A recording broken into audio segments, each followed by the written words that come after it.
Hello, and thank you for joining us today. The BETE Systems Department would like to introduce our automated spray system video demonstration series. We hope that you enjoy these videos and find them useful in setting up and maintaining your new automated spray system. This is a quick video to show you how to wire a FlexFlow. BETE requires all customers to install their new spray system in a manner that is acceptable by OSHA in accordance with any other applicable safety and health regulations. In addition to customer-specific safety requirements, BETE recommends wearing safety glasses and hand protection while performing maintenance operations. Always follow proper lockout-tagout procedures when working with electrical equipment and mechanical system components. All high-voltage work, including wiring the power cable inside the FlexFlow panels before use, should be completed by a qualified electrician.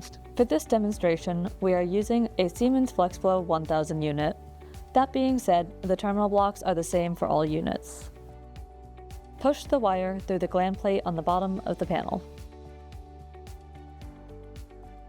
A wiring chart is included in every panel to make identifying terminal blocks easy.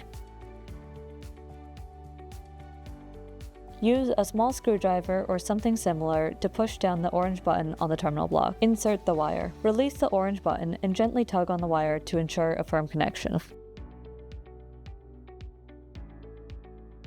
Thank you for watching this video on how to wire a FlexFlow panel. For more detailed instructions, please consult the system manual or contact BETE spray experts at sysfab@bete.com.